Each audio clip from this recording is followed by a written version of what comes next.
Bueno, habíamos llegado en el plano más o menos conceptual a que cuando yo voy a hacer programas o algoritmos de computadora tengo dos componentes. Por un lado los datos y por otro las instrucciones. Hoy vamos a hablar un poco de los datos. La clase de hoy vamos a estar centrados básicamente en los datos y a partir de la que viene vamos a hablar un poco de instrucciones. Igual alguna cosita de instrucciones hoy vemos, pero muy poco. Bueno, ¿los datos para qué me sirven? Me sirven para representar en la computadora los aspectos de la realidad sobre la que yo estoy tratando de resolver un problema, ¿no? No sé, en el modelo del Río de la Plata podría ser los niveles del agua, no sé, la salinidad que puede tener el agua en un punto, algo, ¿tá? Algo de mi realidad concreta. ¿Tá? A partir de esos datos que yo voy a estar modelando de la realidad, es que voy a hacer algún tipo de procesamiento y voy a dar un cierto resultado.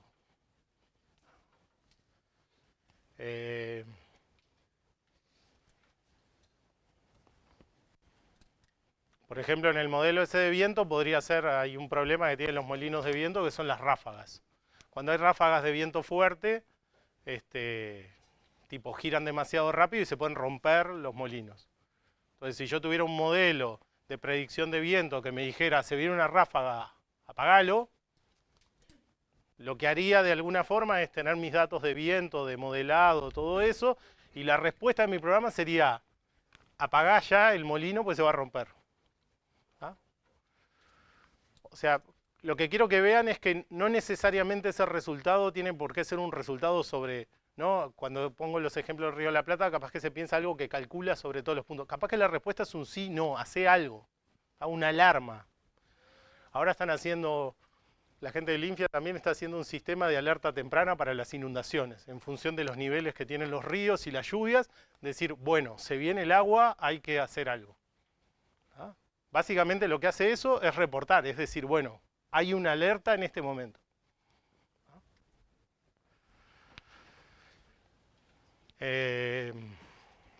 Bueno, y por otro lado voy a tener las instrucciones. Las instrucciones, en general, va a ser lo más importante de los programas, ¿tá? Es lo que le vamos a dedicar más clases a entender, a ver cómo escribimos programas que hagan efectivamente algo con los datos. Y básicamente lo que se encargan es de trabajar sobre esos datos que tenemos. ¿Se entendió más o menos hasta acá?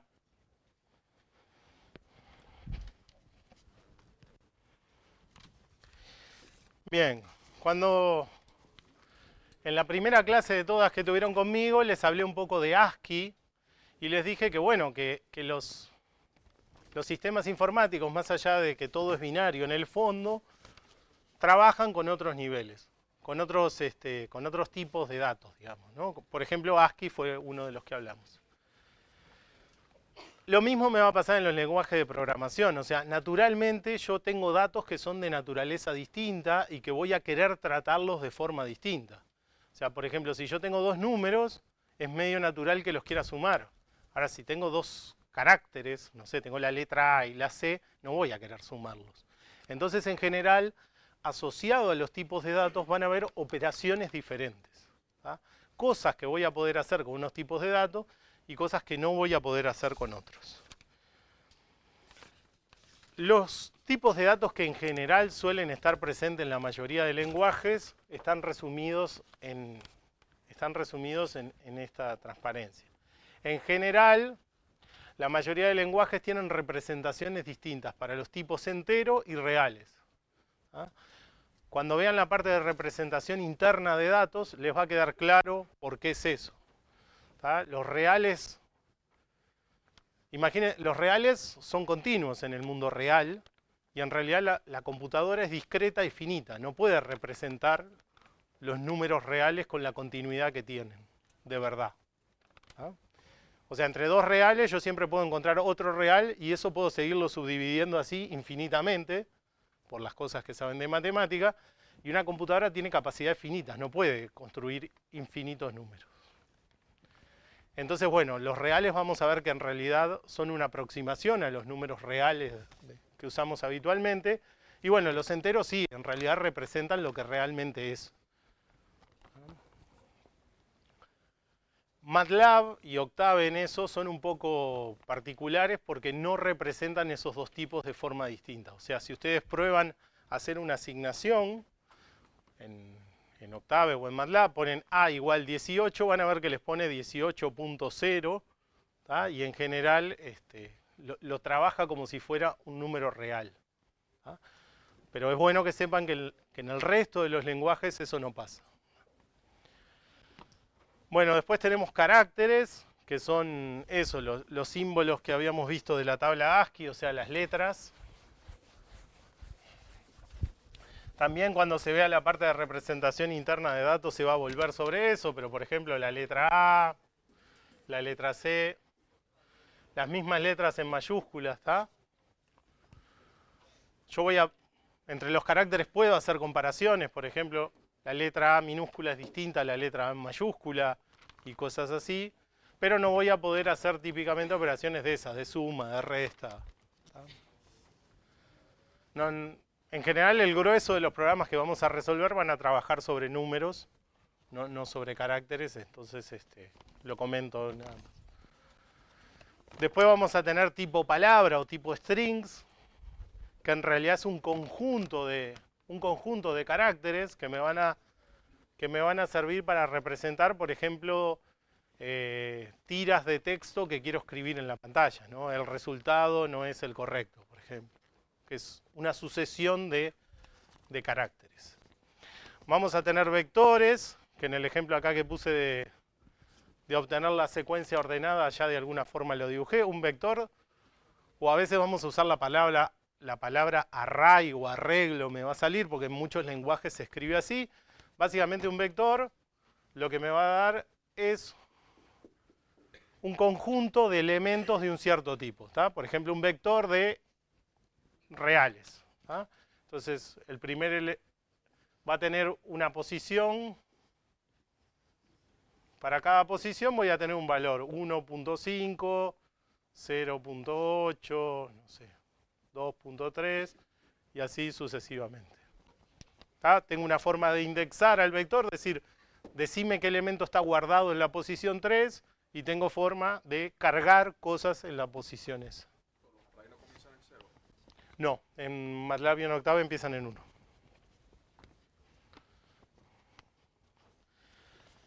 Después vamos a tener los tipos booleanos, que básicamente tienen que ver con los valores de verdad. ¿Tá? Ya en la clase pasada, cuando vimos los diagramas de flujo, vimos que tenía, vamos a profundizar sobre eso hoy, tenía condiciones, ¿no? ¿Se acuerdan que tenía, si me quedan más clavos en la bolsa? ¿Tá? Es decir, si pasa tal condición, si es verdadera, hace tal cosa, si es falsa, hace tal otra. Bueno, la mayoría de lenguajes permiten de alguna forma representar ese tipo, el tipo booleano, ¿tá? Que tiene dos valores nomás, verdadero o falso. ¿Tá?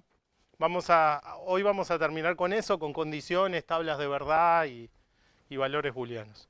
Y bueno, y dependiendo del lenguaje que utilicemos, puede haber otros tipos, ¿tá? Pero estos son los más importantes. En general, por el tipo de cosas que vamos a hacer acá en el curso, vamos a trabajar con, bueno, enteros y reales les dije que no hay mucha diferencia. Vamos a usar vectores y booleanos. MATLAB no tiene un tipo explícito booleano, pero vamos a hacer cosas con booleanos implícitos de alguna forma. Cuando aparezca lo voy a mencionar.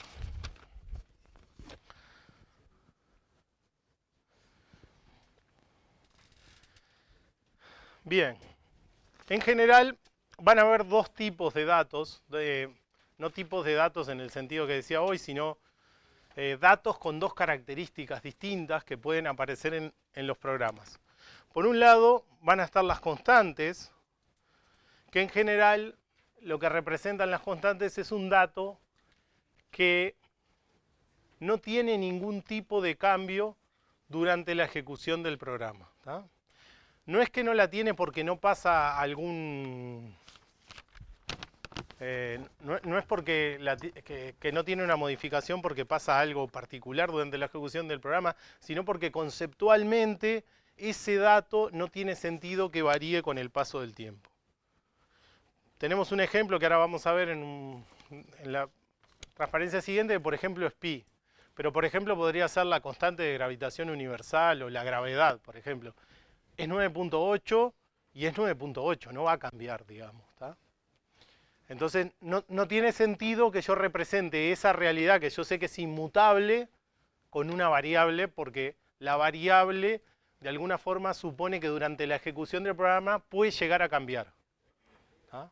Entonces, al ver el código, de alguna forma te estoy diciendo, este dato puede cambiar, pero en realidad no tiene sentido que cambie. Entonces es confuso. ¿Tá? Las constantes se usan cuando yo sé que ese dato no va a cambiar.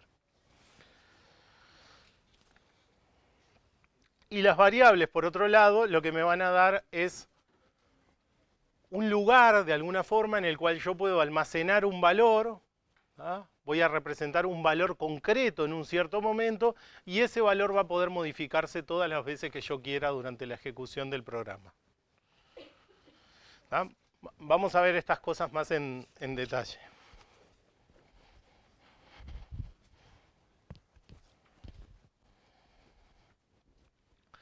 Las constantes van a ser datos que, eso, como decía, tienen un significado fijo y conocido a priori del programa. ¿Ah? No van a cambiar durante la ejecución del programa. Por ejemplo, pi no tiene sentido, no va a cambiar, ese es el valor. ¿Ah? ¿Por qué lo representaría de una forma que permitiera modificaciones? Y bueno, van a ser introducidas en Octave y en MATLAB con esa declaración que está ahí. Nombre, el nombre de la constante del lado izquierdo, igual, y el valor que le voy a cargar. Que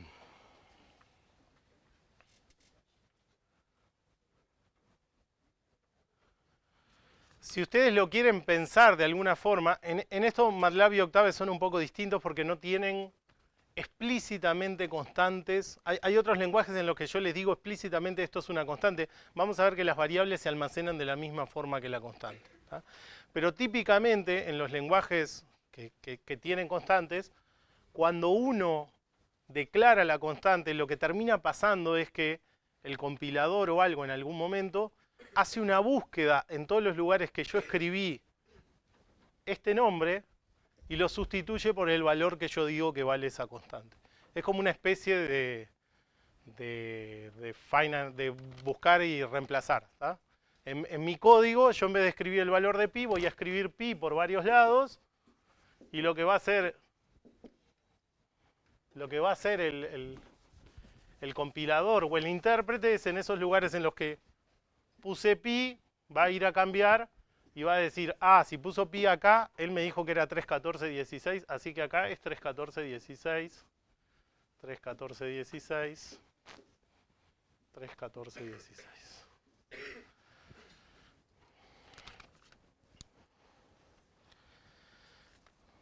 ¿Por qué se declaran constantes? ¿Por qué no escribimos 3.14.16 directamente en el código todas las veces que lo preciso?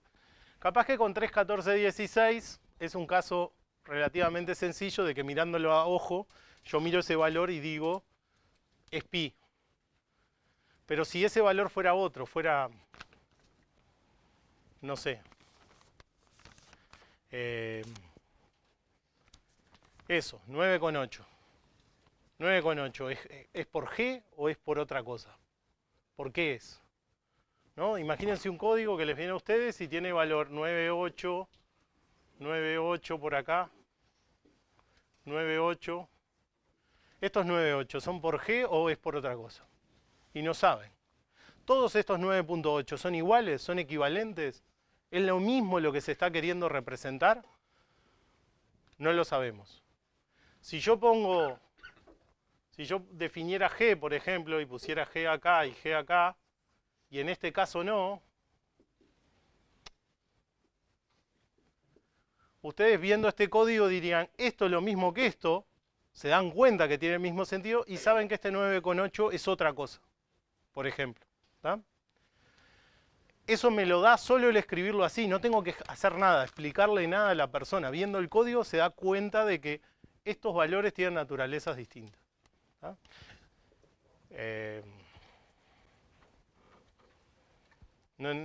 O sea, lo más claro ahí sería eso, un valor que tuviera varias interpretaciones. Si quieren, para pensarlo así, no sé, lo que pasa es que no es el típico caso de lo que uno haría con una variable, con una constante, pero por ejemplo el IVA. ¿Tá? El IVA, no sé, es 22. ¿Tá? Un 22 puede ser cualquier cosa. Si en algún lugar dice IVA, ¿tá? Vos ves IVA y decís, esto es el IVA. ¿Tá? ¿Se entiende?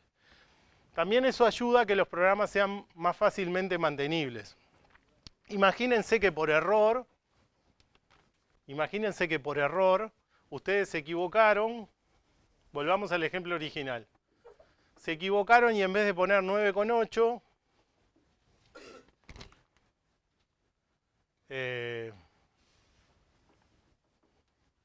supongamos que acá dice 9,7. Y supongamos que ustedes, estamos suponiendo muchas cosas, que se equivocaron y en vez de poner G pusieron 9,7. Porque no sé, porque vieron el otro 9,7 y dijeron, debe ser esto. Se dan cuenta, uy, me equivoqué, era 9,8. Y ahí ya otra vez hay que hacer una especie de trabajo de arqueología para darse cuenta cuál de estos está en el lugar en el que debería haber un G, dónde me equivoqué para volver todo para atrás. Si ustedes hubieran diferenciado G del 9,7,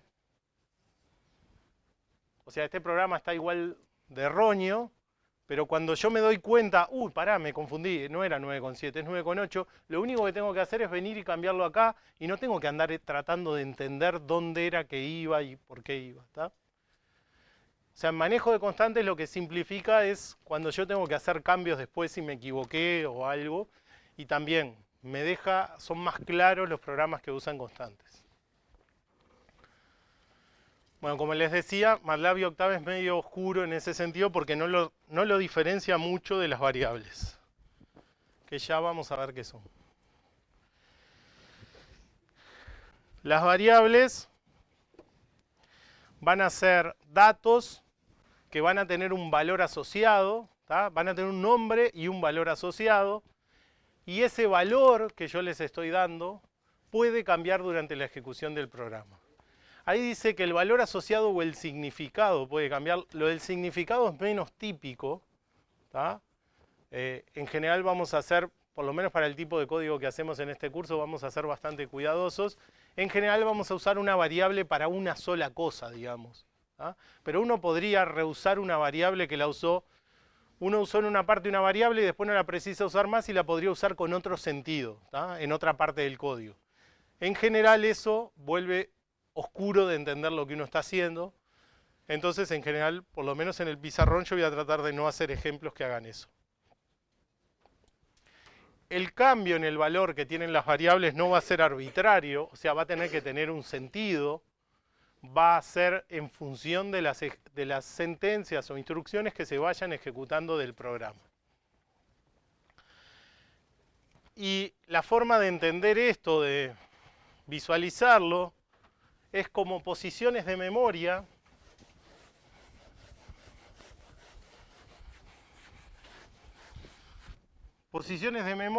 con un cierto nombre a los que voy a poder guardar y recuperar datos. ¿Tá?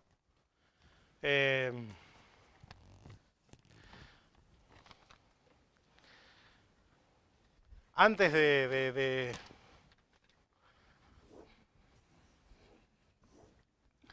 Cuando resolvamos códigos, en general yo voy a hacer una tablita para ver las variables y qué valores tienen asociados. Hace muchos años, creo que hoy en día no se sigue haciendo, se hacía una especie de comparación con los ficheros como de las bibliotecas, ¿no? Que uno va y busca y, bueno, no sé, dice si está el libro o no está el libro. Entonces, uno tiene variables, por ejemplo, X, Y y Z, y si cargó valores, 3, 2, 5, uno tiene una forma de buscar en el fichero y decir, bueno, ¿qué valor tiene asociado el Y? Y tiene una forma de ir y decir, cambia el valor que está asociado por otro. Ahora no es más este y es 7, por ejemplo. ¿Tá? Vamos a ver cómo se hace eso.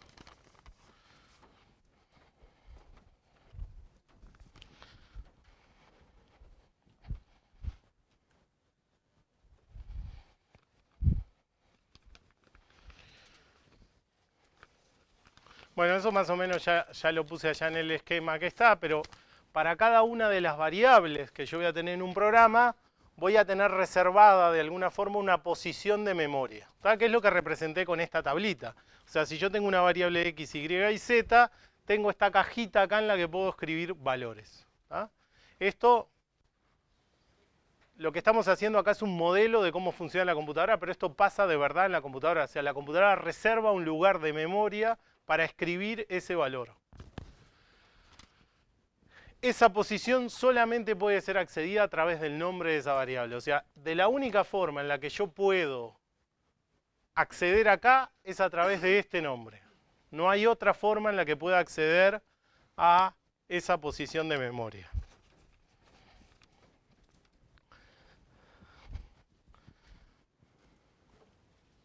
Vamos a ver por qué yo les decía que MATLAB de alguna forma no es bastante, no hace mucha diferencia entre constantes y variables. ¿Y por qué es eso? Porque la forma de escribir una variable es exactamente igual a las constantes. O sea, no tiene una forma especial para representar las constantes. Si yo... La clase de hoy no vamos a hacer muchos ejemplos de ejecución, pero cuando la clase que viene empecemos a hacer más ejemplos de ejecución, cuando yo esté ejecutando un código, típicamente esta línea, lo que tenemos acá es una asignación, que lo que quiere decir es cargar el 31416 en la variable x. Lo que voy a hacer es la tablita esa que tengo de valores, hacer aparecer una x y cargarle ese valor. ¿Tá? Esto, capaz que a lo primero, cuando trabajemos con instrucciones más sencillas del tipo de selección o de iteración, puede parecer que, ¿para qué te tomás el tiempo de escribir esto en el pizarrón? Se puede ver a ojo qué valor tienen las variables, no precisamos andarlo anotando. Cuando veamos recursión, que recursión involucra que una función se llame a sí misma y se vuelva a llamar a sí misma, esto nos va a ser súper útil para entender por qué dan los resultados que dan. ¿Tá? ¿Se entendió más o menos hasta acá? Bien, lo que vimos hasta acá entonces fue constantes y variables. Lo otro que vamos a ver hoy va a tener que ver con condiciones, que es lo que puedo armar a partir de las variables y de las constantes, y que ya de alguna forma aparecieron la otra vez cuando vimos los diagramas de flujos.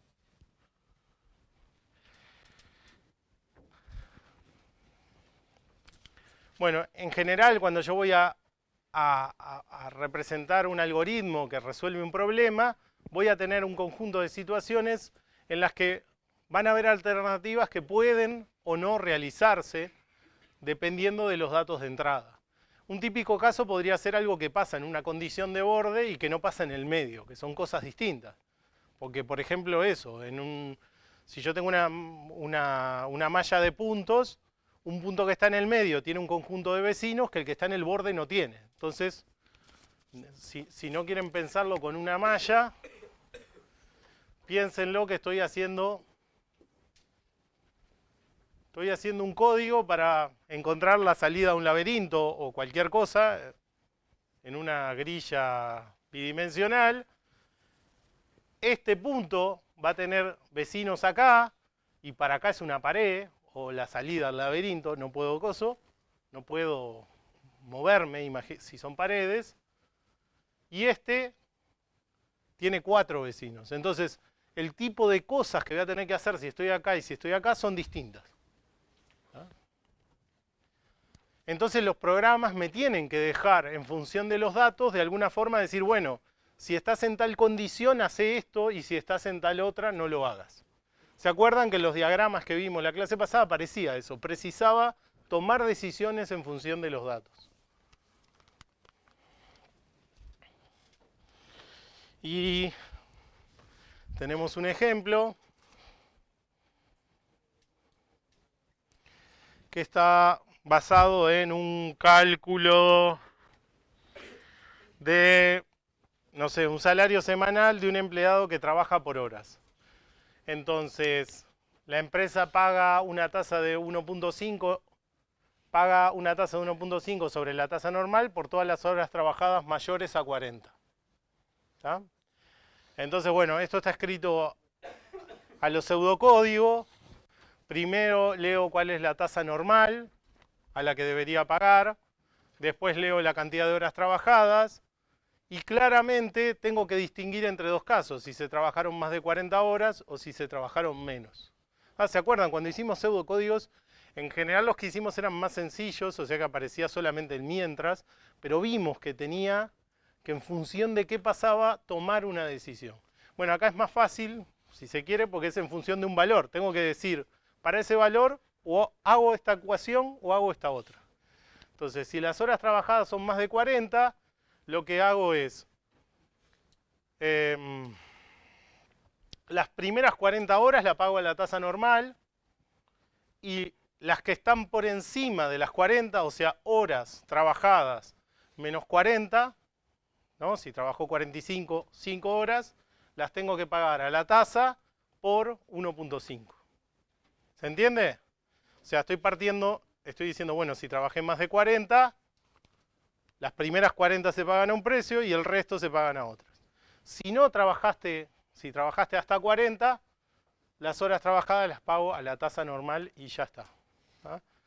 Alguno con cierta astucia podría tratar de encontrar una fórmula para estas dos cosas juntas, pero la idea acá es que vean exactamente lo de condición, digamos. ¿Ah? De que dependiendo de un dato, tengo que hacer A o si no, tengo que hacer B. En clases posteriores vamos a ver qué estructura usa el lenguaje para hacer eso. Hoy nos vamos a centrar acá en la condición. ¿Qué tipo de cosas voy a poder escribir ahí como condición?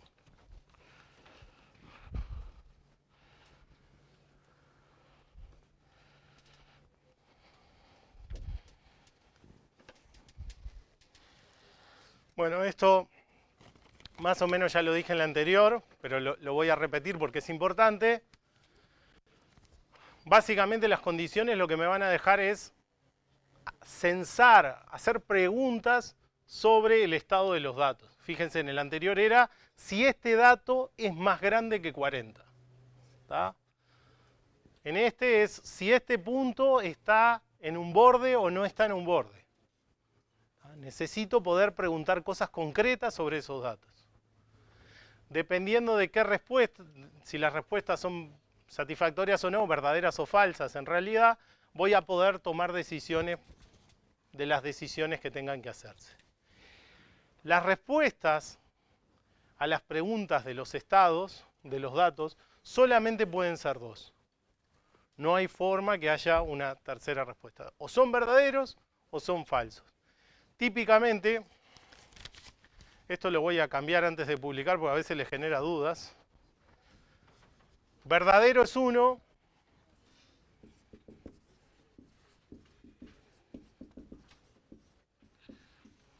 Y falso es 0. ¿Ah? Verdadero es 1 y falso es 0. Se puede decir que es verdadero, falso, o 1 o 0. Como yo les decía, MATLAB no maneja verdadero o falso como palabras reservadas. No es que les va a poner, si ustedes evalúan una condición, ustedes pueden en MATLAB evaluar una condición directamente.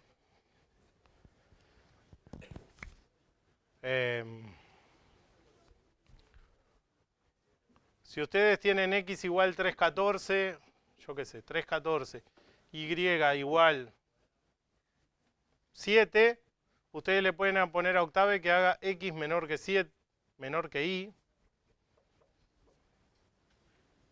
Y fíjense que responde. Van a ver que les va a dar un valor de verdad. No va a decir verdadero o falso, sino que les va a devolver 1 o 0. ¿Tá?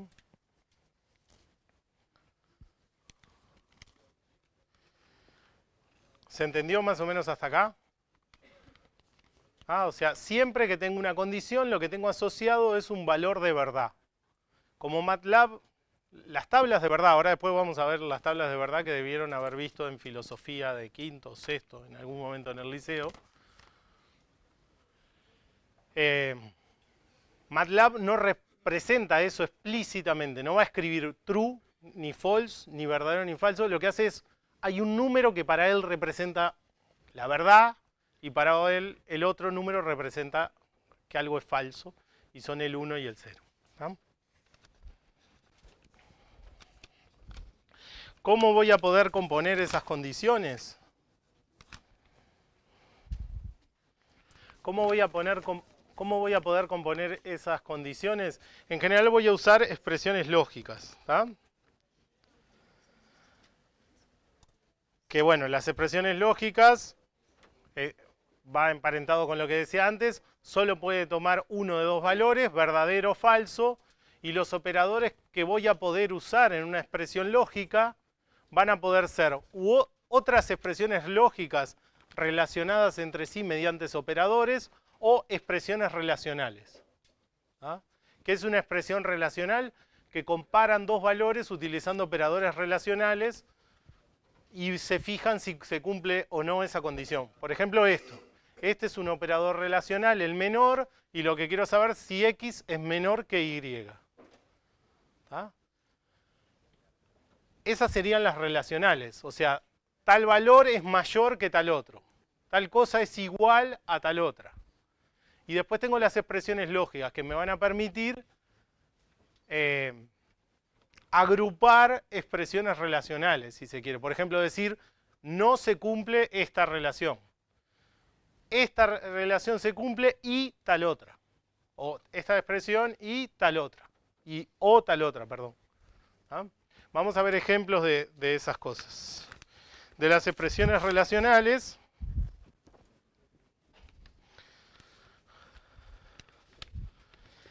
típicamente las expresiones relacionales las voy a componer con una expresión, un operador relacional y otra expresión, y voy a exigir que estas expresiones sean del mismo tipo. Lo que les decía hoy, no tiene sentido que yo compare el número 5 con el carácter A. ¿Ah? Después van a ver en ASCII que si en realidad miraras en la tabla el carácter que está en la posición 5 podría tener un sentido. ¿Tá? Pero pensémoslo por ahora que estamos en una abstracción más baja, si se quiere. El número 5 y el carácter A son cosas que no son comparables. ¿Qué debería dar que 5 es menor que la letra A? No sabemos. ¿Ah? Entonces yo voy a usar comparadores para comparar números entre sí y caracteres entre sí.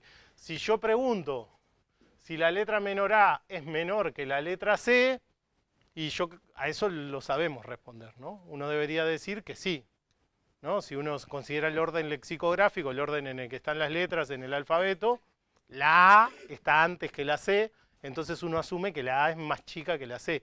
Esta comparación tiene sentido. Ahora, eso, A es más chica que 5, y eso no sé. O sea que esto no. Bueno, ¿qué operadores relacionales hay? Falta ahí uno, que es el igual igual, que ahora lo digo. Bueno, que algo sea menor que otra cosa, que uso el símbolo de menor, puedo decir que algo es menor igual, que es escribir un menor y un igual seguido, o sea, tal número menor igual que tal otro. Mayor que, mayor o igual que, falta ahí la igualdad. La igualdad en los lenguajes en este lenguaje de programación y en muchos se representan con el igual igual. Esto es igual, ¿tá? Con el doble igual. La explicación de esto es que es para, como vimos antes, cuando yo tenía una variable le cargaba un valor con un igual solo para diferenciar esos dos símbolos, para que cuando uno lee un código le quede claro cuál de las dos cosas estoy haciendo, es que se usa un símbolo diferente al otro. ¿Tá? Y después para distinto, hay dos formas de escribir distinto.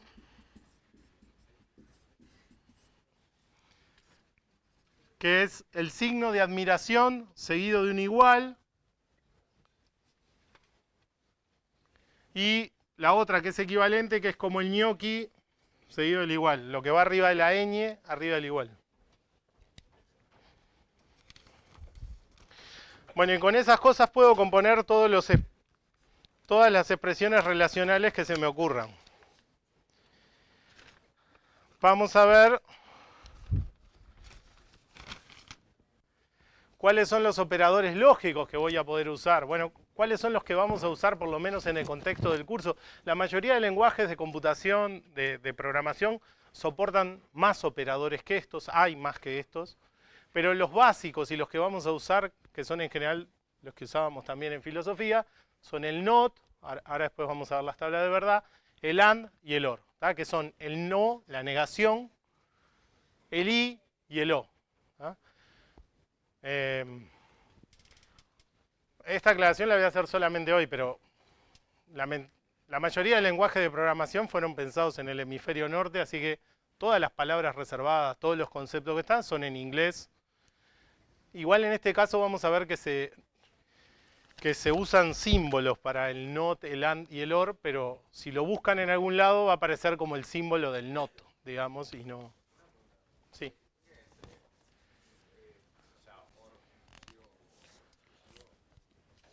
El que vamos a usar nosotros es el inclusivo. Hay otro OR que en realidad lo usan mucho los ingenieros eléctricos, se usa mucho en circuitos, que se llama SOR, que es el OR exclusivo. Ahora cuando veamos la tabla de verdad comento qué es eso. Se usa mucho en circuitos el OR exclusivo. Bueno, entonces, estos son ejemplos nomás. Siempre que ponemos ejemplos de estas cosas, siempre vamos como a la parte sintáctica, a ver cómo se escriben las cosas, para después entender qué hacen. Acá, como son solamente expresiones, lo que estamos mostrando es cómo se podrían escribir. Acá igual las estamos escribiendo más conceptualmente, no pensando en un lenguaje concreto de programación, porque por ejemplo estoy diciendo 3 es múltiplo de 8, podría ser eso una expresión, digamos, ¿tá? Tengo que ver cómo escribir el es múltiplo de 8. Que vamos a ver que hay forma de escribirlo en el lenguaje. 5 mayor que 6, 2 más 2, esto debería ser igual a 4. ¿tá? Y acá puedo hacer expresiones compuestas donde tengo AND y OR. Otra vez, acá lo estamos escribiendo conceptual todavía. Ahora vamos a Octave a ver qué símbolo se usa para representar eso. Por ejemplo, que 5 sea mayor que 3 y 3 mayor que 1. O que 5 es múltiplo de 2 y 4 es múltiplo de 2. 4 mayor que 5 o 5 mayor que 4. 5 distinto de... Esta es otra forma de escribir distinto también. O 5 igual a 7, ¿tá? Pero fíjense que estas eran las expresiones simples, o sea, las que tienen que ver con operadores relacionales, y estas son las compuestas, digamos, que usan expresiones lógicas, que a su vez están compuestas por expresiones relacionales, ¿tá? Pero no tiene ninguna dificultad, digamos.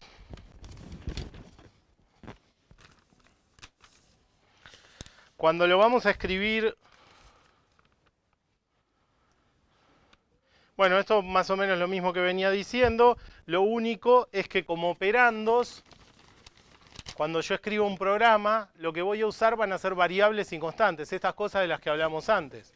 Cuando yo pase a escribir un programa concreto en MATLAB o en Octave, lo que voy a hacer es decir, bueno, la variable X en la que tenías escrito algo y la variable Y, yo había hecho esto, ¿no? Yo quiero ver si X es más chico que Y. Ahora X es una variable y Y es una variable. ¿Ah? En general yo voy a escribir todas mis expresiones en función de las variables y de las constantes que tenga en mi programa. ¿Ah? Vamos a ver las tablas de verdad. Bueno, por un lado tenemos el AND, No sé si se acuerdan de las tablas, pero en las tablas de verdad, esto solamente debería ser una ayuda a memoria de cosas que ya saben. En las tablas de verdad lo que hago es escribir las dos operadores que tengo y con el primer ejemplo lo voy a escribir ahí, con los otros no. Básicamente lo que hago es escribir el conjunto de todos los valores posibles. O sea, si yo tengo operador 1, AND, operador 2, lo que hago es, cuando escribo la tabla del AND,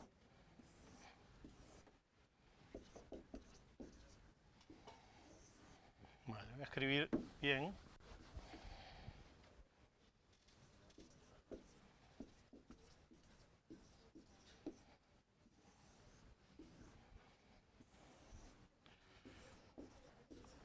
Lo que hago es escribir, como operador 1 solo puede ser verdadero o falso y operador 2 solo puede ser verdadero o falso, escribo todas las combinaciones de valores posibles, que son verdadero, verdadero, verdadero, falso, falso, verdadero, miro allá para ponerlos en el mismo orden, y falso, falso, ¿no? Son dos cosas, cada uno puede tomar dos valores, 4 combinaciones, no hay más que esas.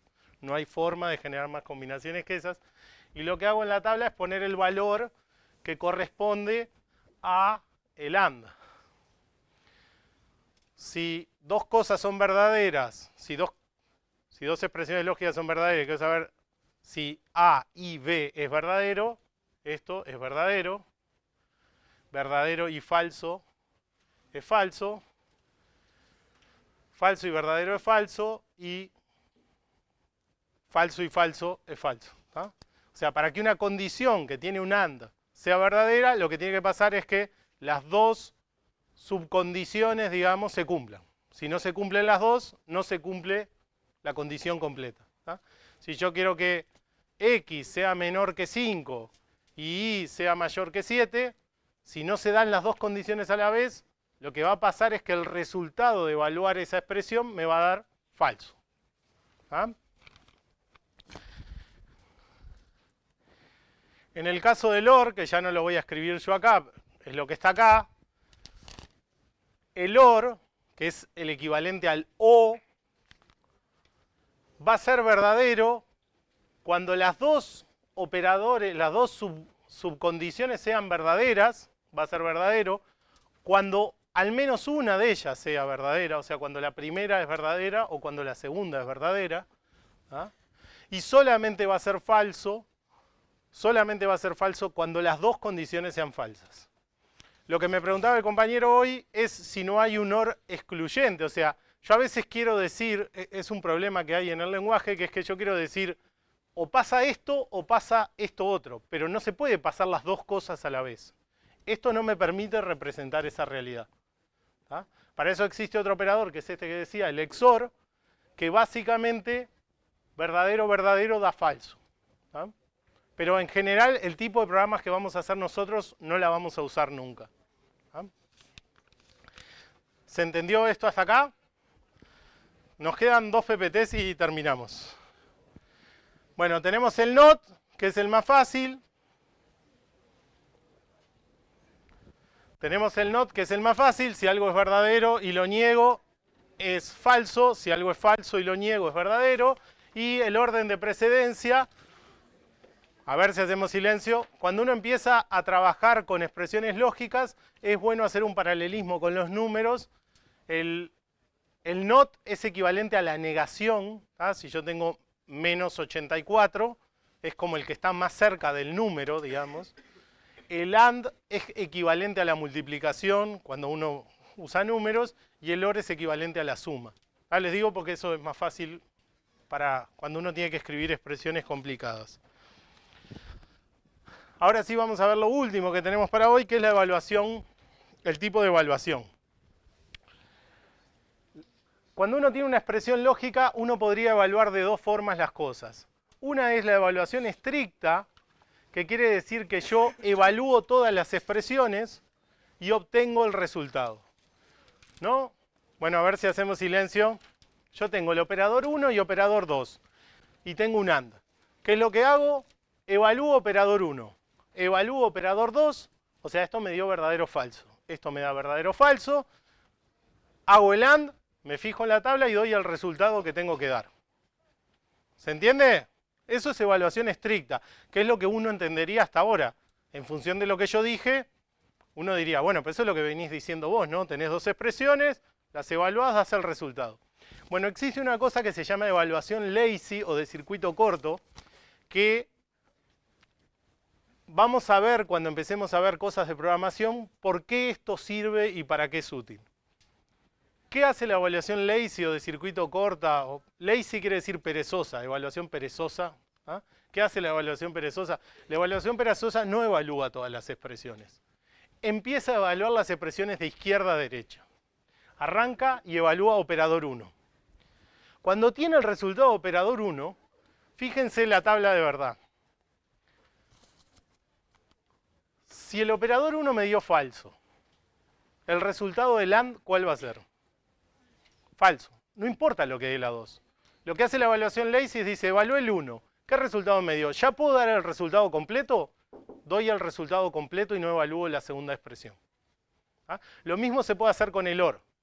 Si en el OR la primera expresión me da verdadero, es verdadero. No importa lo que pase con la segunda. Después vamos a ver cómo se puede usar eso en un programa. ¿Tá? Eso cuando veamos estructuras del lenguaje. Pero por ahora sepan que existe. Bueno, eso es lo que mencioné. Y acá está cómo se escribe. Acá está cómo se escribe las expresiones lógicas estas que vimos en Octave y en MATLAB. La evaluación estricta es una rayita sola. ¿Ah? Si yo estoy escribiendo una expresión, eso no sé, x mayor que y, tengo que poner una barrita, y menor que z.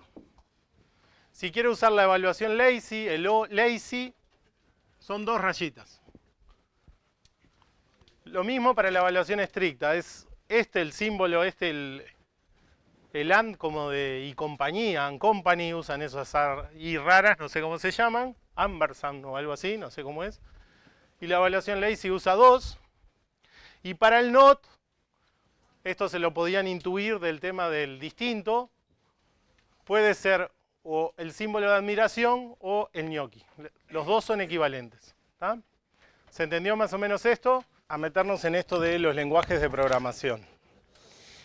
Empezamos a ver el tema de los datos, fue la primera parte que hablamos. Siempre dijimos que los programas de alguna forma se componen de dos cosas, de datos por un lado y de instrucciones por el otro lado. La clase pasada lo que hicimos fue centrarnos en los datos y vimos que los lenguajes de programación en general tienen dos tipos de entidades que me van a servir para representar datos. Por un lado las constantes, que son entidades que no van a variar durante la ejecución del programa, siempre representan el mismo valor. Y para que fijen ideas, la idea más sencilla es que se lo piensen como si fuera un buscar y reemplazar. Si yo en algún lado defino una constante, digo tal constante vale tanto, si después escribo ese nombre de la constante en mi programa por algún lado, lo que hace de alguna forma el compilador o el intérprete es sustituir en todos los lugares que aparece ese nombre por ese valor. ¿Tá? Como un buscar y reemplazar. Después vimos que hay otra noción que son las variables, que no es eso que acabo de decir, que sino lo que me va a permitir es, a partir de un nombre, almacenar valores. Yo voy a poder consultar qué valor tiene esa variable y voy a poder decir, bueno, a partir de este momento ese valor cambió por otro. ¿Tá? Lo que vamos a hacer hoy es empezar a ver instrucciones. ¿Tá? En particular, vamos a empezar con la asignación, que de alguna forma está bastante implícito en el tema de cuando vimos las variables. Y vamos a empezar a ver algunas estructuras de control. ¿Ah? Con las estructuras de control vamos a estar por lo menos un par de clases más. ¿Ah? Por lo menos. Vamos a ver algunas hoy, las más sencillas o un par que nos van a permitir trabajar en realidad. Y después vamos a empezar más adelante vamos a ver otras que van a ser las más interesantes, digamos. ¿Tá? Entonces, bueno, la asignación lo que me va a permitir es asignarle valores, cargarle valores a una variable. Ahora vamos a ver cómo se escribe y eso ya lo vimos un poco en la clase pasada, pero vamos a tratar de entender bien esto, lo del modelo de ejecución que les decía la clase pasada. Y las estructuras de control, de alguna forma lo que hacen es organizar el flujo de la ejecución, o sea, qué instrucción se va a ejecutar después de qué otra. ¿Ah? Las estructuras de control básicamente se caracterizan por eso, son las que definen cuál va a ser de alguna forma la próxima instrucción que se va a ejecutar y en general suelen estar basadas en condiciones. ¿Tá? Igual vamos a ver muchos ejemplos de ellos, sobre todo en las clases siguientes. Vamos a empezar entonces con la asignación. Cuando yo tengo una asignación, básicamente lo que estoy haciendo, o lo que quiero indicar con esa instrucción, es que quiero cambiar el valor que tengo almacenado en la variable. ¿Ah? Yo tengo una variable cualquiera, y en un punto dado lo que quiero hacer, por algún motivo que tiene que ver, un cálculo que estoy haciendo, algo, necesito modificar ese valor, entonces lo que voy a usar como instrucción es la asignación. Cuando presentemos las diferentes instrucciones que se pueden usar en los lenguajes, siempre vamos a seguir el mismo orden. Primero la sintaxis, cómo se escribe, y después la semántica. ¿Qué quiere decir eso? ¿Qué efecto tiene en el programa eso? ¿Tá? Siempre va a ser igual. Entonces, la forma de escribirlo, ya lo habíamos visto en la clase pasada, es el nombre de la variable del lado izquierdo de una igualdad, de un símbolo de igual, y del lado derecho una expresión. ¿Ah?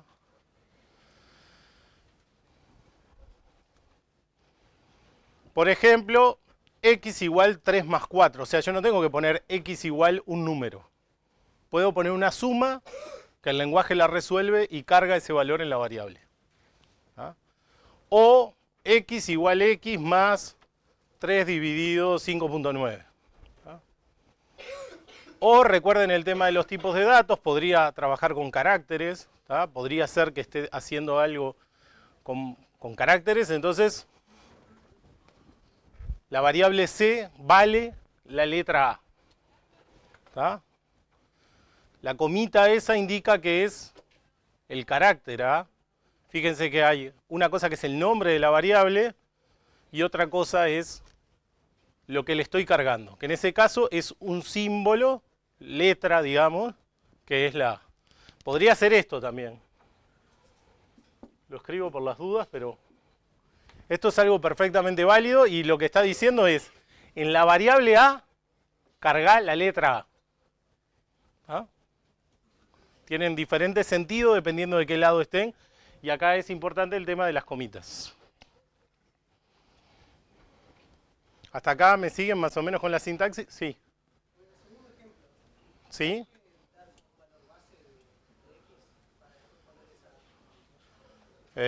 Repito por las dudas que no se escuche para la grabación, que preguntan si en esta yo tengo que dar un valor base.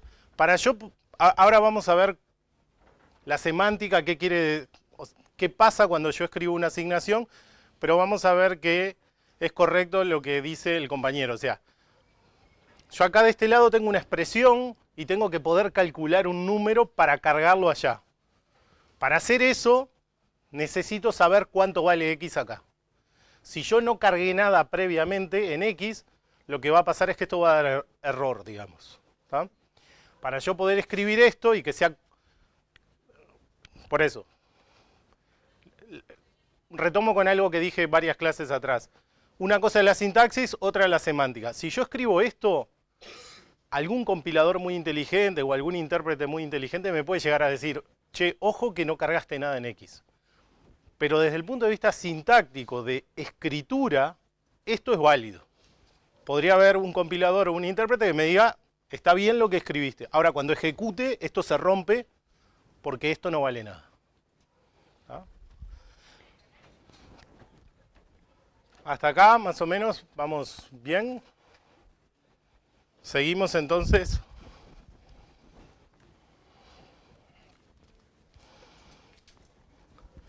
Viendo qué hace la asignación.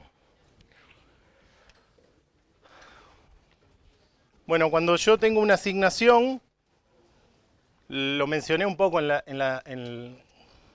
la PPT anterior, pero es importante que quede bien claro. Esta es la instrucción base. Sin esto no se podría hacer nada. Siempre el procedimiento es el mismo. Yo tengo x igual e, lo primero que se va a hacer es evaluar esta expresión. O sea, lo primero que hago antes de... No, imagínense, yo les había dicho, el tema este del archivador, en el cual... No, imagínense un archivador en el que yo quiero guardar el valor de x. Para yo poder guardar, yo acá le estoy diciendo, quiero cargar algo en x. Bueno, lo primero que necesito saber es qué es lo que querés cargar en x. Yo necesito saber qué es lo que querés que se guarde asociado a esa variable. Entonces, es natural, digamos, que lo primero que se tiene que hacer es evaluar esa expresión. Se evalúa la expresión, ¿tá? Y si nos imaginamos que había un valor anterior, que es el que ahí dice val, ¿no? Imaginémonos que ya tenemos en la variable x cargado un cierto valor. Lo que va a pasar es que después de hacer la evaluación de e, este valor se pierde. O sea, esto que yo sabía hasta este momento que valía x lo pierdo por completo. Y lo que va a quedar cargado acá es el valor que tenga esa expresión. ¿Ah? ¿Se entiende eso? Tiro el valor que tengo, el nuevo valor que calculé es el que voy a guardar. Tiene bastante sentido. Yo estoy diciendo, quiero que me cargue tal valor, bueno, ahora vale eso. No tiene memoria hacia atrás de qué valores vio antes. ¿Ah?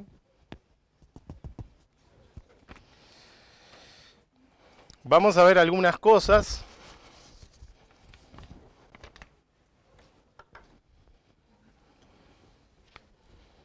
Que es importante que queden claras. Que con la pregunta que hizo el compañero un poco las mencioné, pero es importante que se entiendan porque van a ser vitales para todo lo que viene después. Si bien yo puedo poner una variable que se llame x del lado izquierdo y del lado derecho, quieren decir cosas totalmente distintas cuando aparecen de los dos lados. Si bien hacen referencia a la misma variable, el sentido que tienen que aparezcan del lado izquierdo y del lado derecho son completamente distintos. Cuando una variable aparece del lado izquierdo del igual, lo que estoy haciendo es decir, en este lugar es en el que quiero que grabes este dato, que lo guardes. ¿Tá? Es en donde quiero archivar, si quieren pensarlo así, ese valor. ¿Tá? Ahí dice, denota la posición de memoria donde almacenar el valor resultante de evaluar la expresión del lado derecho. ¿Tá?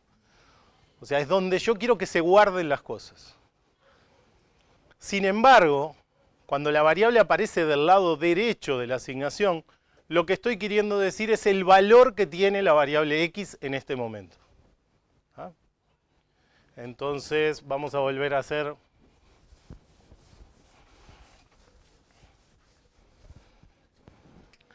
Vamos a ejecutar esa instrucción, la primera, borro esto.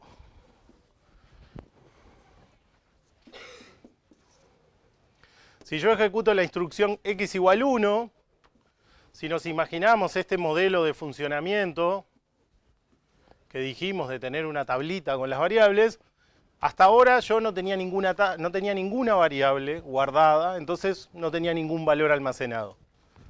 Cuando ejecuto esa instrucción, como aparece del lado izquierdo, lo que estoy diciendo es, quiero cargar algo, quiero usar una posición nueva de memoria a la que le voy a dar el nombre x y lo que quiero cargar es el valor 1. En este caso, como la expresión es... O sea, esto es una expresión, pero evaluar la expresión 1 me da como resultado el número 1. ¿No? ¿Y qué va a pasar si después ejecuto esta instrucción? Bueno, otra vez, lo primero que voy a mirar es en qué variable quiero cargar. Como esta variable no está, lo que va a pasar acá es que se va a agregar una nueva variable, que es la variable y, que hasta ahora no la tenía. Lo que tengo que hacer después es evaluar la expresión del lado derecho. Evaluar la expresión del lado derecho, yo tengo una suma, entonces lo que tengo que hacer es ver cuáles son los valores que tengo que sumar. Uno es 1 y el otro es el que está almacenado, guardado en la variable x. ¿Cuánto vale la variable x? Vale 1. 1 más 1, 2. 2 es lo que se carga en la variable y. ¿Está? A ver, ¿algún comentario más? El compañero... Sí. En el caso de que tú cambiaras el valor de x, simultáneamente se cambian de y también. Si yo ahora, si por ejemplo ahora hago x igual 3. Si dijeras Está. Lo vemos. Quiero evaluar esta expresión ahora, ¿no? Tengo esto, tengo esta asignación, x igual a 3. ¿En dónde tengo que almacenar los resultados? En x. Tengo que evaluar la expresión del lado derecho. La expresión del lado derecho es un 3, lo único que va a pasar es esto. No hay, como yo decía hoy, que no hay como una memoria de los valores que vi, tampoco pasa con quién me asignó, o sea, no es que la variable y pasa a ser dependiente de la variable x y es una fórmula, ¿está? Eso está aclarado ahora en la... ¿Está aclarado? No, pero... Ahora cuando lo veamos lo explico bien, pero no es una ecuación matemática, no es que quedan ligadas esas variables. ¿Tá? Cuando tengo una asignación lo que pasa es que se resuelve la expresión del lado derecho, se calcula y ese es el valor. Y no sé más nada que eso. ¿Tá? ¿Se entendió eso?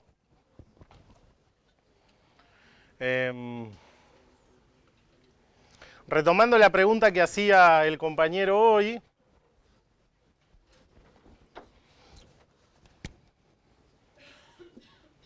si yo tuviera una expresión, si yo tuviera una asignación que fuera z es igual x más y más m, fíjense lo que va a pasar. Este es el mismo ejemplo que teníamos hoy, ¿tá? De que o bastante parecido al ejemplo que teníamos hoy. Tengo una variable z del lado izquierdo, z. Tengo que evaluar esta expresión. El valor de x es 3. El valor de y es 2. Tengo que evaluar m. Cuando vengo a mi tabla, no sé cuánto vale m. Entonces esto da un error. Si y es 2, en este caso no sería x igual a 3. ¿Cómo? Digo, no sería x igual a 1. Si es 2. No, supongo que hice la asignación que discutí con la compañera. Hice primero esto. Entonces sí sería 4. No, ¿por qué? Y no era igual a x más. No, bueno, pero eso es lo que aclaré. Los valores se resuelven en el momento que se resuelven y quedan esos valores. No quedan las variables ligadas. No queda una cosa atada a la otra. Es, cuando asigné, esto valía 2. Cambió x, no importa. Esto sigue siendo 2. ¿Ah? Eso es importante que les quede claro. ¿Ah? Yo sé que a veces cuando vemos este modelo y la cajita y escribir los valores, ahí dice, uy, pero eso es fácil, ¿por qué? Pero es importante que esas cosas queden claras. Cuando evalúo la expresión es lo que evalúo en ese momento y eso es lo que queda cargado. Y no importa qué pasó antes. ¿Ah? O cómo llegué a ese valor.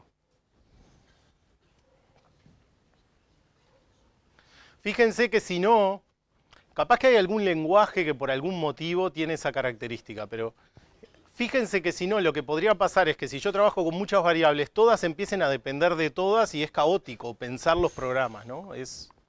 Si toco una, estoy cambiando los valores de todas, es mucho más difícil pensar eso que en esta forma de funcionamiento que está centrado como en los valores, por así decirlo. Entonces, si yo tengo esto, tengo un error, me va a dar un error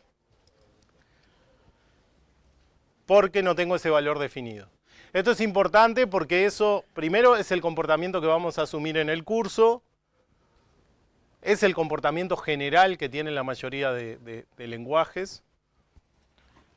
Puede pasar que algún lenguaje particular o alguna versión particular de un lenguaje, algún entorno gráfico, haga una solución para eso, ¿tá? Pero conceptualmente está mal, ¿tá? Esto es importante que quede claro, porque si ustedes lo hacen en un código, lo escriben en un parcial, les vamos a decir, cometieron este error, ¿tá? A veces los compiladores o los intérpretes dicen, bueno, si pusiste m y no sabes cuánto vale, y vamos a ponerle 0, digamos. Y funciona, digamos, no da error. ¿Ah? Pero si uno escribe su código y lo usa en un compilador, intérprete que hace eso de poner los ceros, mi código anda, y si mañana lo paso a uno que no hace eso, mi código deja de andar. ¿Ah? Entonces, si yo lo que quisiera ahí es que sume 0, lo que tenía que haber hecho antes es haber dicho m vale 0. ¿Ah? Eso es importante. ¿Tá? Eso es no inicializar una variable, es un error, digamos.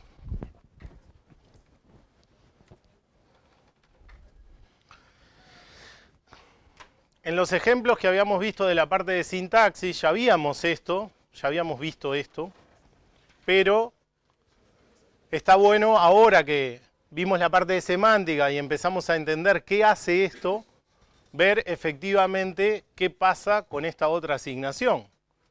X igual x1, o sea, tengo una variable que aparece al lado izquierdo y otra que aparece al lado derecho.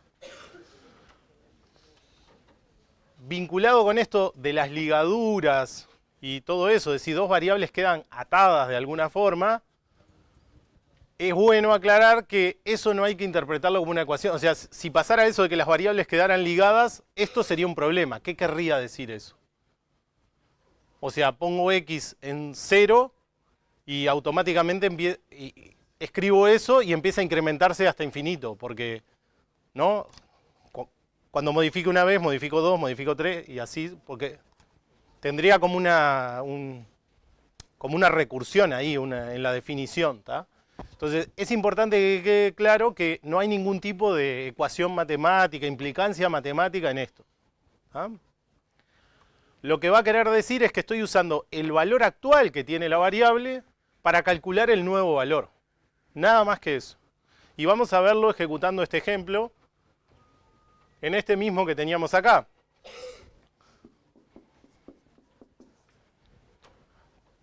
Tengo x igual x más 1. En el lugar que quiero guardar es acá, en x. Lo que tengo que hacer es evaluar la expresión del lado derecho. Para eso, como tengo una suma con 1, lo que tengo que hacer es fijarme cuánto vale x. ¿Cuánto vale x? 3. 3 más 1 es 4. Este valor se pierde y ahora x vale 4. Y eso es el efecto que tuvo sobre el programa. ¿Tá?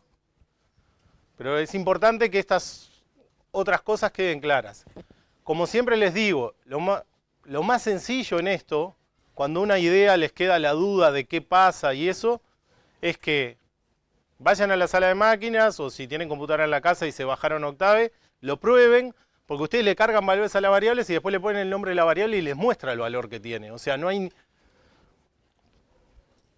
Por más sencillo que parezca esto, de alguna forma el lenguaje hace esto. ¿Tá? Los lenguajes de programación tienen una estructura en la que almacenan estos valores. ¿Tá? No hay magia ahí, digamos. ¿Tá?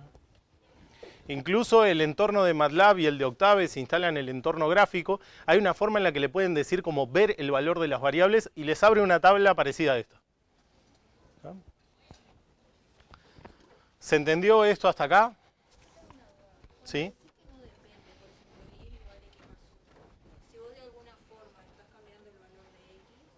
Sí. No. Es eso, es fijo, es como esto, imagínenselo como el estado de... En un paso dado de la ejecución, este es el estado de mi ejecución. Pero es fijo, digamos.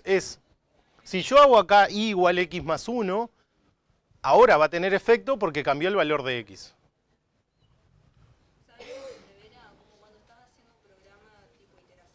Sí. Sí. Sí.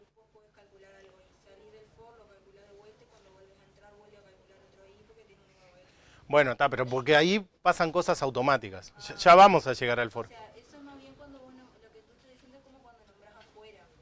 Sí, o sea, en cualquier lugar que vos hagas una asignación que esté fija, digamos, va a tener siempre el mismo efecto. O sea, Se actúa una vez, vamos a decir, ley, sí, no, ni siquiera eso, pero miren esto. Vamos a escribir esto.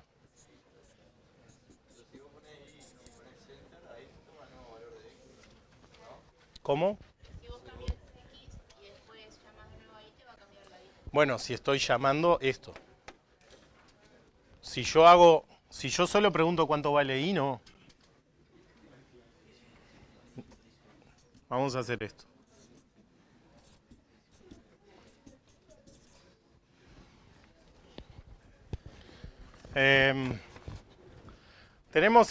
Estamos en esta situación en la que estábamos hasta ahora.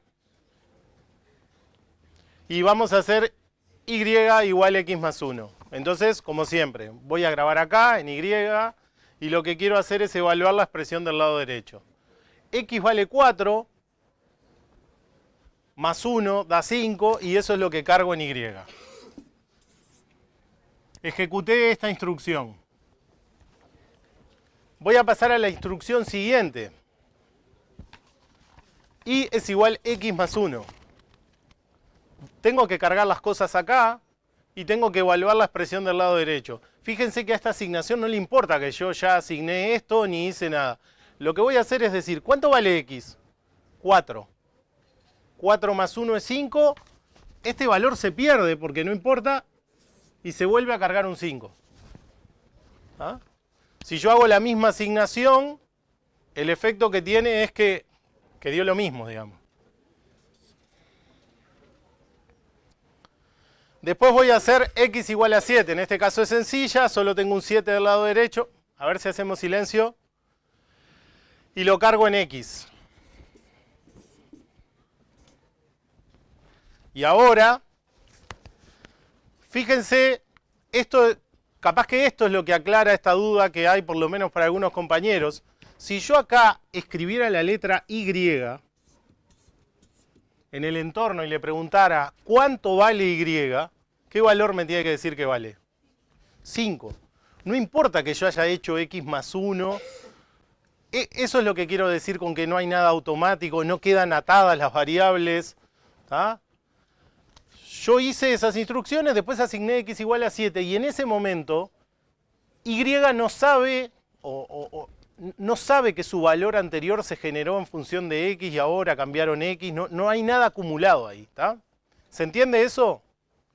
Porque eso es bastante importante. Si yo pregunto acá Y, me va a decir Y vale 5. ¿Ah? Si yo ahora vuelvo a hacer esta asignación, ahora sí, evalúo, voy a cargar en Y, evalúo del lado derecho, aparece X que vale 7, más 1 da 8, y ahora sí, Y vale 8. O sea, si ahora yo pregunto acá cuánto vale Y, va a valer 8.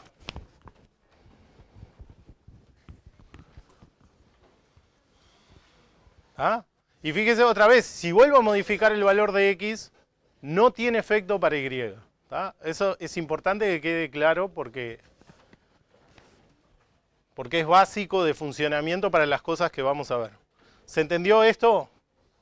¿Quedó claro esto, cómo funcionan las variables y la asignación?